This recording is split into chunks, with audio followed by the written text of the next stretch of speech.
Programang ito ay rated SPG, striktong patnubay at gabay ng magulang ang kailangan.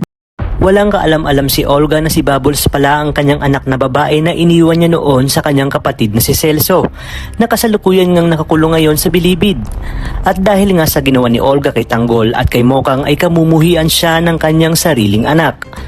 Samantala, sa pag-uusap nga ni Olga at Mang Celso ay bigla namang dumating ang isa sa mga kaibigan ni Bubbles para sabihin kay Mayor na sinaktan umano ni Bong si Bubbles. Wala ngang kaalam-alam si Olga na ang sinasabing Bubbles ay kanya palang anak.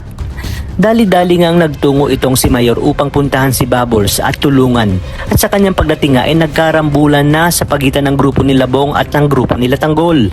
Sa kabilang banda, ang galit na naramdaman ni Tanggol ay naibuhos niya kay Bong, kaya naman bubog sarado ang mga ito kay Tanggol na animoy parang halimaw kung titingnan si Tanggol sa kanyang pakikipaglaban kay Bong. Hanggang sa bumulagta isa-isa ang grupo ni Bong. Hindi nga nagtagumpay ang mga plano ni Bong na pabagsakin si Tanggol, habang si Olga naman ay sinilip ang selda at nakita nga ni Olga si Tanggol na nakikipagrambulan sa ibang mga preso. Samantala, nawala naman ang galit ni Mang Celso kay Tanggol dahil iniligtas nga ni Tanggol si Bubbles labang kay Bong. Sinabi nga ni Bubbles kay Mayor na hindi si Tanggol ang nagsimula ng gulo at tinulungan lang siya ni Tanggol. Maya-maya pa sa pagdating ni Espinas ay huli na nga ang lahat dahil naitumbanan ni Tanggol si Bong.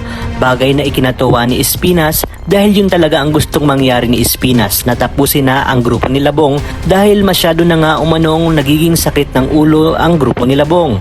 Hindi naman pinarusahan ni Espinas si Tanggol dahil pinagtanggol nga siya ng ibang preso labang kay Espinas. Depensa nga ng ibang preso na ang grupo umano ni Bong ang nagsimula ng gulo. Mula nang saktan ni Bong si Bubbles ay ipinagtanggol lamang ni Tanggol itong si Bubbles. Ngunit kahit hindi naman ipinagtanggol ng ibang preso si Tanggol ay hindi naman talaga parurusahan ni Espinas si Tanggol. Sa kabilang banda, nabahala nga si Mayor sa biglaang pagpunta ni Olga sa kulungan at nag-aalala nga si Mayor na baka magkita si Bubbles at Olga at baka malaman ni Olga na si Bubbles ang kanyang anak. Ganon din si Bubbles na baka malaman ni Bubbles na si Olga ang kanyang tunay na ina. Kaya naman mas pinili ni Mayor na ilihim na lang ang katotohanan sa tunay na pagkatao ni Bubbles dahil batid niyang mas mapoprotektahan niya si Bubbles sa labang kay Olga kung hindi nila malalaman ang totoo nilang pagkatao.